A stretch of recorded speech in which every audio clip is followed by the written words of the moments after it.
First thing that comes to mind when I think Asian men is that they're fresh as Drawing, they're always drawing stuff and and dragons, like those dragons with the whiskers. Nerdy, quiet, respectable, family-oriented. Possibly a bad driver. A lot of Asian males have small penis and smaller masculine features. Also a small penis. repeatedly fresh people forever. Talk to me, tell me your name. You blow me off like it's all the same. You lit it fierce and I'm taking away like a bomb. Yeah, baby. Talk to me, tell me your sign. You're switching sides like a Gemini. You're playing games and now you're hitting my heart like a drum. Yeah, baby. Why lady love gets on my side? We're gonna rock this town alive. I'll let her rock me up. She knocks me up. She walks like she talks and she talks like she walks. She bangs, oh baby. When she moves, I go crazy cause she looks like a plug, but she stings like a bee. Like every girl in history. She bangs.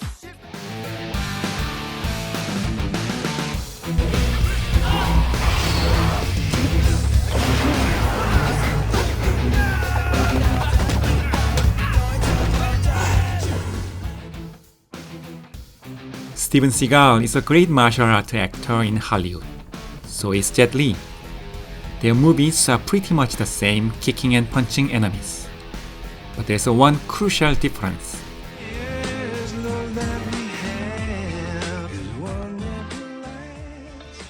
Seagal sings a song, Get Your Girl and Sex.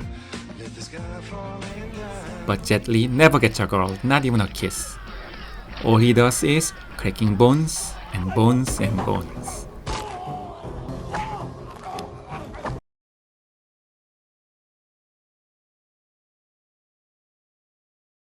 I mean, there's a lot of Asian male stereotypes, right? You have the nerd, you have the foreigner, and you even have sort of like the laundry owner and whatnot.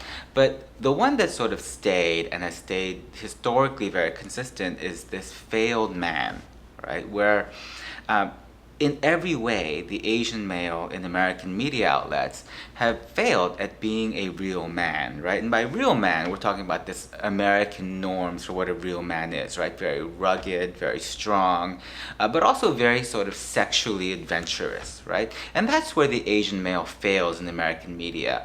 That American media presents Asian American men and Asian men as being fundamentally sexual failures. TJ! Hey, look, Kim, what's up? I no more man whore. Too much danger. Excuse us for a moment, Deucey. Listen up, Lil' Kim. When your little bony ass had SARS, who got you out of quarantine? Go make me some money. No way. I take my 3 inches elsewhere. It's funny.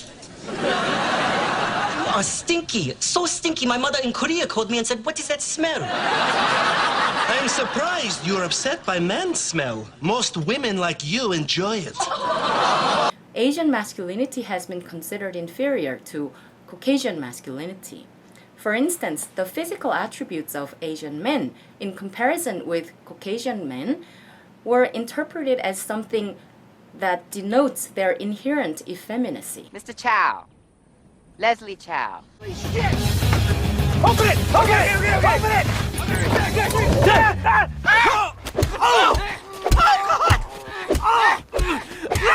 Please! Please stop! Okay!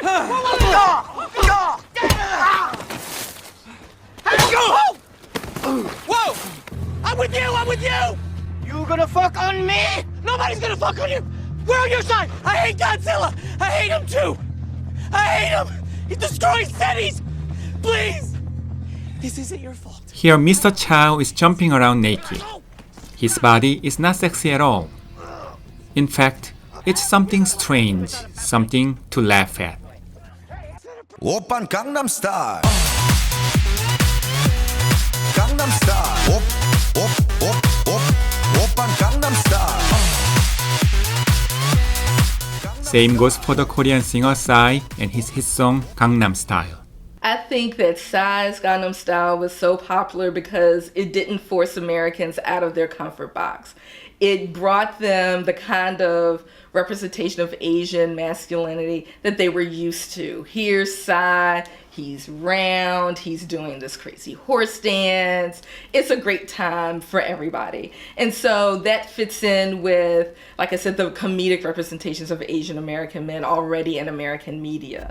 나는 선어해 점잖아 보이지만 놀 땐 노는 선어해 내가 되면 완전 미쳐버리는 선어해. In American media, Asian males are often portrayed as something less than manly, or even as sly and devious creatures.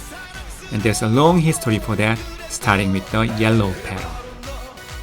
Yeah, the yellow peril is basically this old idea and stereotype about Asian Americans and Asians as, you know, being evil, being set on world domination. This was seen in the old caricatures of Ming the Merciless from the Flash Gordon movies, from Dr. Fu Manchu, series of movies that portrayed, you know, Asians as, you know, this kind of evil ruler who wanted to destroy Western civilization and to, you know, take over the world. George Takei in Star Trek. Now, if you're a Star Trek person, you like Star Trek. It was incredibly diverse and groundbreaking for its time.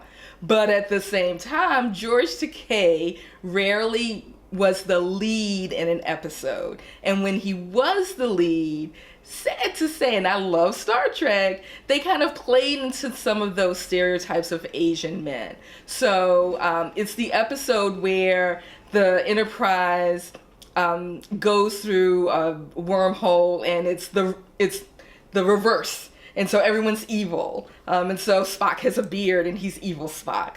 And the starship is not loving like it usually is. It's kind of crazy and violent. And so part of that violence comes from a sword-wielding Sulu. And so that kind of plays into long-held stereotypes of Asian men in American culture, historically based, in terms of Asians being the forever enemy. Even today, when we look at how China is portrayed in the media, and how a lot of people are afraid that China is going to economically dominate the US one day, and because of that, China will eventually take over the US, take over Western civilization, take over the world. That's basically the fear behind the yellow peril.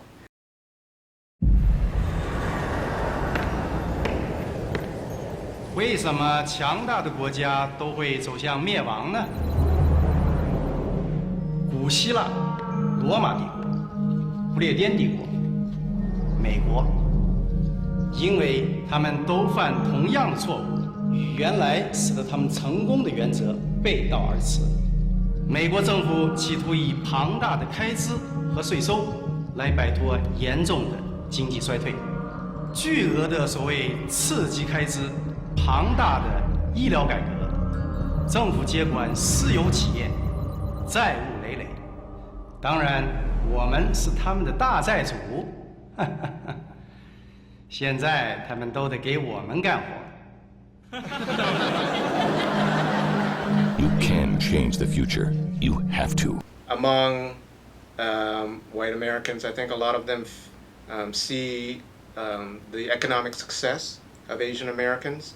And they fear that their own standard of living, their own economic and social superiority is being threatened. To counter the power of another country or another group is to effeminize them, to emasculate them, to portray them in a very feminine way, to kind of take away their cultural power. So in some ways, the effeminate image of an Asian man benefits white men, right? Because in comparison, they're made to look good.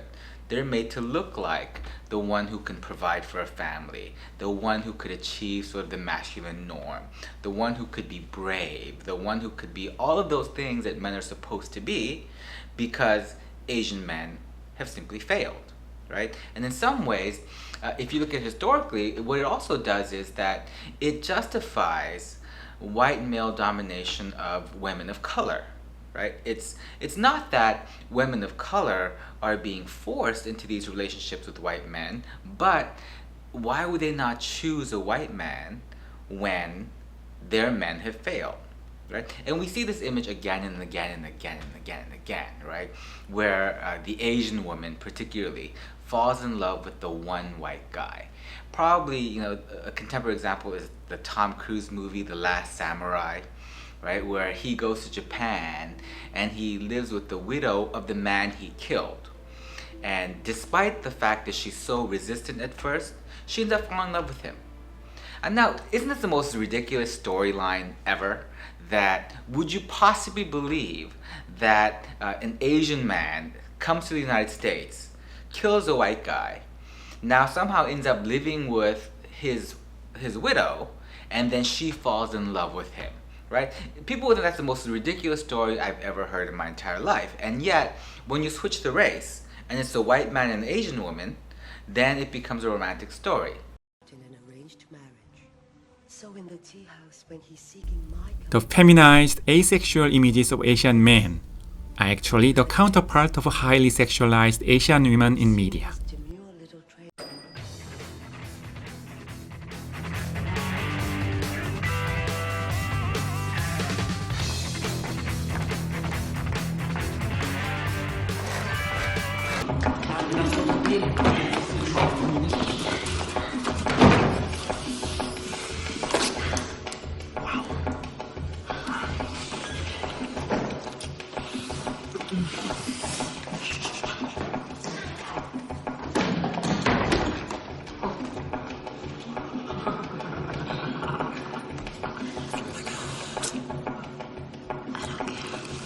Well, Asian women are, yes, very often seen as submissive, compliant. They're seen as always sexually available, and at the same time as, I think highly sexual.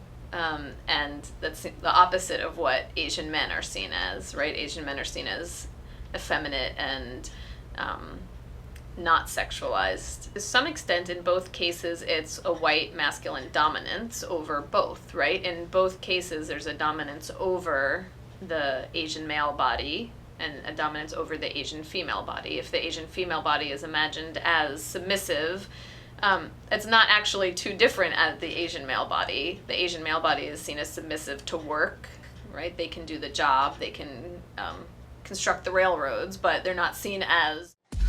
Yes, they are able to construct the railroad and do the job, but they are not good romantic partners. The absence of Asian masculinity is most evident in pornography. There are many white, black, and Hispanic stars in contemporary pornography, but finding an Asian male is like finding a unicorn. It's true that I don't think there are very many heterosexual Asian American men in the porn business. And I think a lot of it has to do with how they are portrayed as effeminate, as nerdy and geeky, how they're never put into a mainstream role in which they are seen as romantic counterparts, either to an Asian woman as a lead or any other woman from any other racial ethnic background. And so when you've asexualized a group of men like Asian men and you've robbed them of their sexuality, that storyline wouldn't work in a very highly sexualized platform for media, right? And so in a lot of ways, Asian men are completely absent in heterosexual pornography because they simply are not men. Now, before the U.S. tries to export freedom and democracy to Iraq, perhaps we should start bolstering the state of liberty. The mainstream media recognize the lack of Asian male porn actors, and it becomes a comedy. Discrimination in one of America's biggest industries. Rob Spallone, the visionary producer of The Sopranos 1 through 8. Mr. Spallone, why don't you have any Asian men in your movies? I don't know any Asian porn actors. Would you say that your films are multicultural? Yeah. I mean, anybody can watch them. By ethnicity, what kinds of actors and actresses do you cast in your films? Swirl Fest is lesbian, black and white. I have a series called My White Tight Ass, which is black guys, white girls, all anal. Trying to do the world's smallest gangbang, trying to get 15, 20 midgets. If I get 15, 20 midgets, then I'll shoot that. But no Asian men. Listen, I have nothing against anybody. I'll shoot anybody that comes in. Unless the company I'm shooting for tells me no. Are you telling me that people will not pay to see Asian men getting a rusty trombone, snorting the camel, or icing the puck? Snorting the camel? I never heard of that. Snorting the camel. You know, the girl's on top, the guy's got his toe in her... Oh, yeah. I've seen girls stick their whole fists. Let's move on. Yes, let's move on.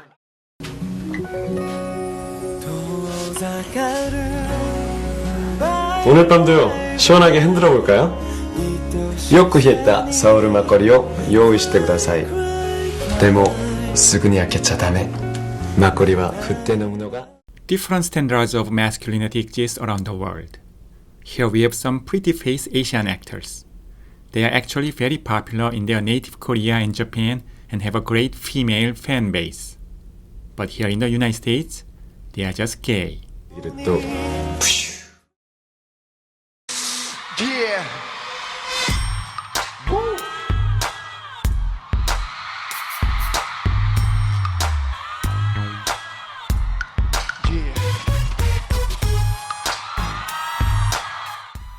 Rain is a superstar in Korea.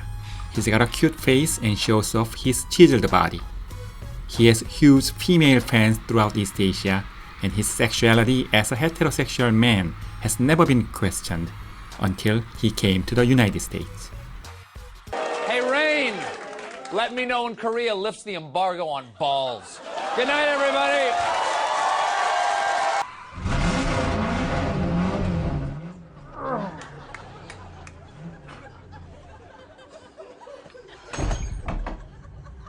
Hello?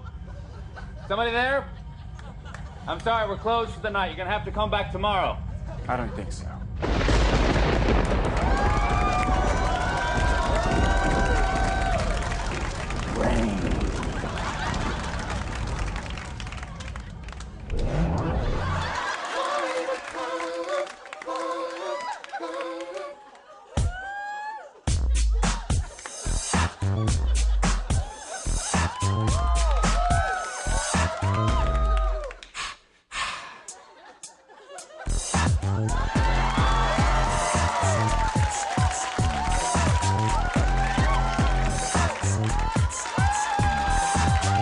I thought it was really funny.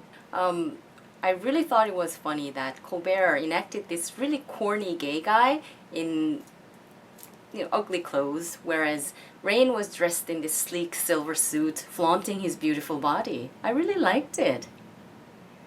But the irony is that Rain identifies himself as a heterosexual man, and his heterosexuality never seems to be a question in Korea.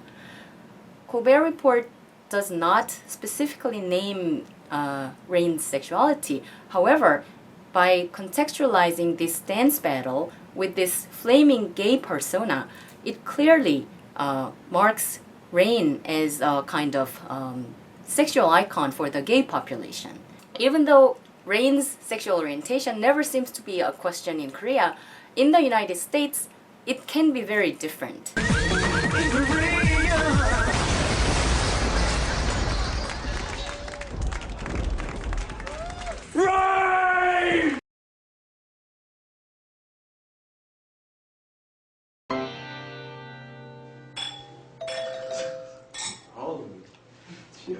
Cheers.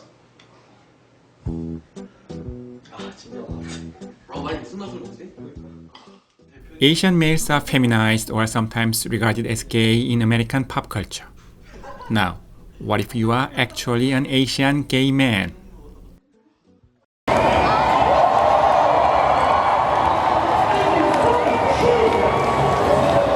Hi, my name is Justin. I'm a Master of Public Health student at Yale University, and I do pole dancing. Hi, my name is Dennis Chen, and I work in a nonprofit in New York City, and I really like to dance.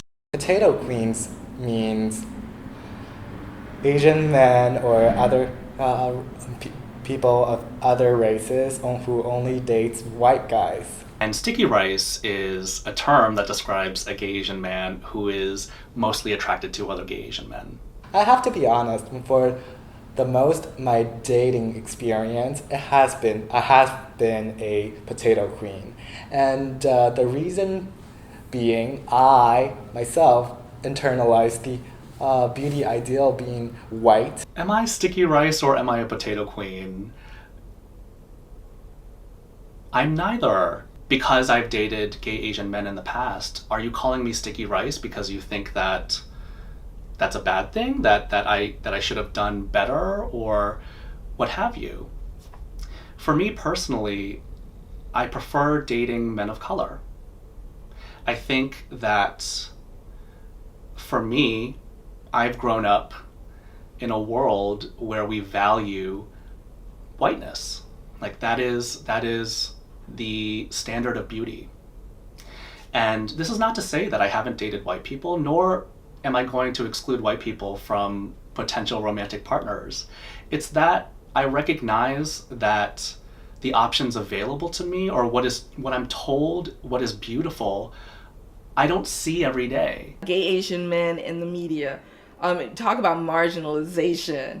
If we've got marginalization of straight Asian men, you get kind of a double marginalization of gay Asian men. I think that if you do have representations of gay Asian males, it's passing. So for instance, B.D. Wong's character on Law and Order Special Victims Unit, he was a regular recurring character. And that show's been on now for, 18, 20 some years. And in the years that he was on it, there was like the briefest mention in some random episode that had nothing to do with the plot about him being gay. And you have watched this show for years and you had no idea that he had this kind of background.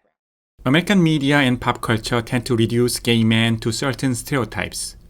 For gay Asian men, their most popular representation in media, if any, is hyper-feminized potato queens that often play the role of housewife. He's straight, Louis, and you better watch out. If you're not careful, Oscar might steal me. I hope you don't mind that I borrowed this robe. Just between you and me, those other tents are pretty puny. Well, Walter and I were sort of wanting to share this one. Just the two of us. But I guess if you really want to. Chief, I don't think you really... They've offered, Karev. Chief, they want to be alone?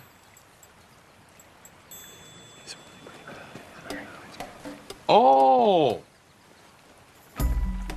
So you are, Chief? It's wonderful. Man love. It's beautiful. And gay Asians have met different forms of obstacles in American society. What does it mean to be a gay Asian man in America? You know, it's an interesting question. And it's interesting because there's an assumption, I think, that gay people, because they're part of a sexual minority, can't practice racism in the same way, right? I think that a lot of gay men of color, whether they be black or Latino or Asian, I think they would vehemently disagree that gay white men are less racist than other white folks. In fact, some would make the argument that because they have that cover of being able to say, well, I'm also a minority, that they feel much freer in practicing racism. If you go on any apps like Grindr or Jacked or Scruffed, all these applications that gay men use to hook up with other gay men, more often than not, you will see a phrase that says, no blacks, no Latinos, no fats, no femmes, no Asians, so on and so forth. And usually the people that put that on their profiles say that it's just a preference. It's just a preference. But for a lot of people in our community, the gay Asian community, we know it for what it is. It isn't preference, it's sexual racism. Even in gay publications. So particularly, Out Magazine had this one column, you know, how to gab in gay Asian. And it was presented as a dictionary, So it was presented as a thesaurus for, quote, our readers to understand what Gaysians are saying. But what's the problem with that? The problem with that is that it already assumes the reader of this gay magazine is white, right? The target audience for the gay publication is white. That if you're Asian, you're excluded from the target audience. You're not one of us. You go into the plane on your way from China to America, they show you this very funny and inviting video of America welcomes you. America welcomes you, and you come into this country with the illusion that, oh, maybe they do welcome me, and there are freedom here, and there's numerous amount of opportunity for you to thrive. But as time go on, this illusion sort of dissipates. I love myself. I have come such a long way of valuing who I am and believing that I am worth something. I grew up with messages that I wasn't beautiful, that I would never belong, and that I was weird. You know, I was a chink, I was a fag, and I couldn't find community in the Asian community because more often than not they were homophobic. And I couldn't find community in the LGBT community in New Jersey at the time because there weren't people that looked like me. And so for me, seeing how those two threads have influenced my life, and also how those two threads have helped me connect with other people who, because of their difference, have very different lives than I do, has been an incredible journey.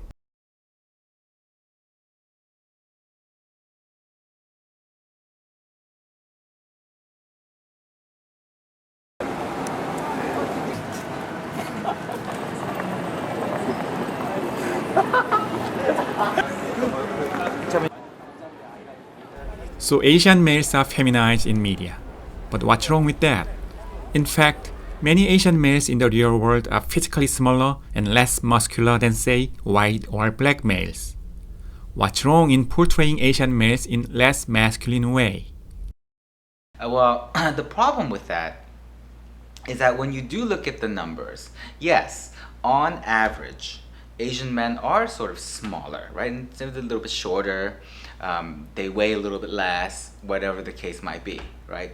But first thing is that we're talking about very small differences. But what the media does is they exaggerate that stereotype, where white men are seen as being these tall, masculine, muscular men on TV. I mean, they're over 6 feet, they're always in very good shape. Unless, of course, they're playing the comic relief, right? Where the character itself is supposed to be either skinny or fat or outside of that sort of ideal man, right?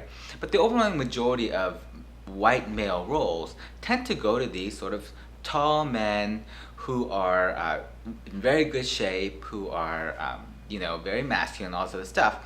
And the majority of Asian roles tend to go to men who are much shorter, much less muscular, much less masculine.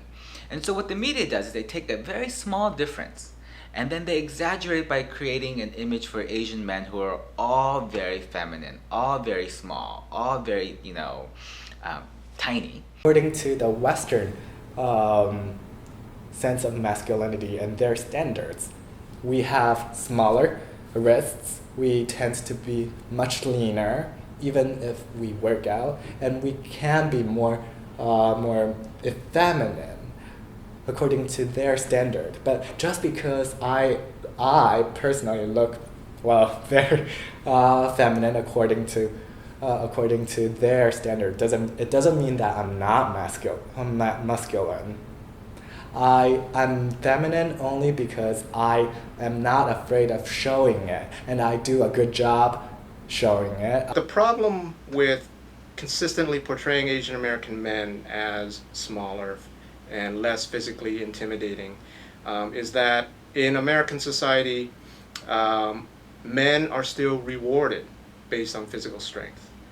And in the case of blacks, for example, even though they may not have the same kind of, say, economic power or political power as, say, white men, At least they are frequently seen as physically strong, as physically intimidating. So in one sense, even though some of those portrayals can be offensive and demeaning in themselves, at least being portrayed as physically strong gives them some sense of agency, gives them some sense of power that at least they can rely on to assert, their own power in that sense. In the case of white men, for example, you frequently see them portrayed as being physically strong, physically powerful, masculine, muscular. But even when they're not, even when we see examples of white men who are not physically strong or intimidating, almost always you see them asserting other kinds of power, like political power, economic power. People argue that whites are sometimes portrayed in demeaning or offensive ways. And I don't deny that, but I think they're missing the larger picture. They're coming at it from a colorblind perspective. Everybody is treated the same, everybody gets made fun of, what's the big deal? I think that's a really naive way to look at how American society still operates. It's what a more realistic idea and picture is that some groups still have more access to political and economic power than others. White Americans are still, they still basically are at the top of our society. They're still at the top of the US racial hierarchy. Whereas blacks, Asian Americans, Latinos, etc., negative stereotypes and portrayals for them carry much more of a weight and frequently lead to much more negative outcomes and inflict a lot more damage than it does for white Americans. I'm currently studying at UC Berkeley right now. But it's kind of odd, like why I chose to even audition in the first place, because my major is civil engineering, which is totally not related to music. But I really like music. I want to make music my living. William Hung, right? He was on American Idol and he sang that song Shebang, right? Now when American Idol showed that clip over and over again, Asian Americans were really upset, right? They were saying this is a stereotype, this is a problem and blah blah. Okay, well the question we have to ask ourselves is why? Why is this problematic, right? That is it because the accent? Is it because he was an engineering student? Is it because he dressed awkwardly? So what is the problem with this, right? I mean, clearly, yes, the problem is that this represents the image that's constantly shown and the only image that's shown, right? But the reality is that some of us in the community do look like him, that they do speak with an accent. So all of those things are not the problem. So the fact that he has an accent is not a problem. The fact that he's an engineering student is not a problem. The fact that he dresses awkwardly is not a problem. The problem is that we've assigned a value to that. As a society, we've said somehow someone like him is worth less than someone who looks like Brad Pitt or speaks like Brad Pitt. What we can be sure is that the standard of beauty is very much a white face. I think we can still say this today in 2015, although the landscape is changing in really great ways. So for me, what it means for media, it means that we have to continue pushing to show the full representation of not just Asian people, but all people who are on the margins. Women, Black folks, Latinos, transgender folks. I think there are so many people who struggle similarly with the Asian community in terms of how they're represented, in the idea that they're not allowed to be full people. They're reduced to the thing that makes them different, and usually that's a caricature. What's happening, hot stuff? His name is Long Duck Dong. What? Long Duck Dong. It's in Long Duck Dong. Who? The weird Chinese guy in Mike's room. Come back, Mr. Campbell. Hildy?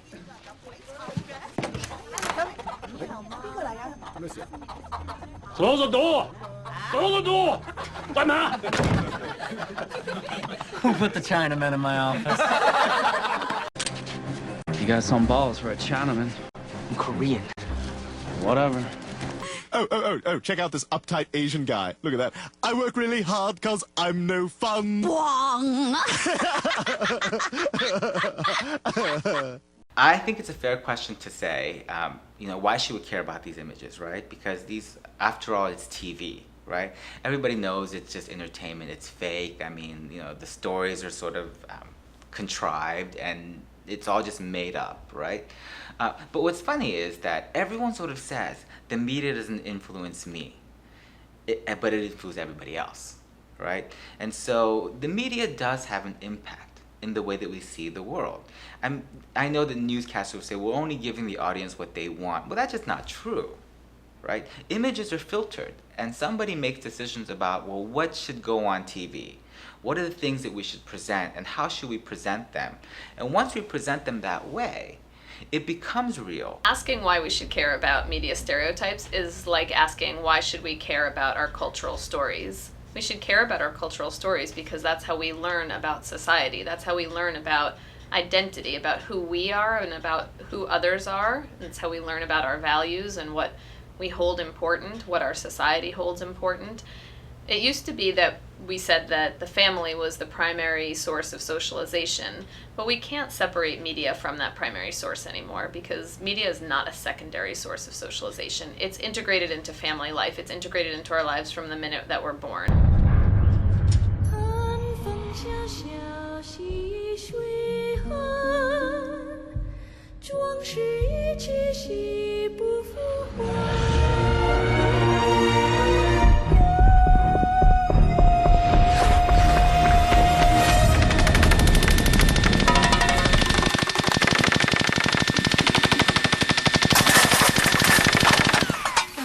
Buenos dias, children.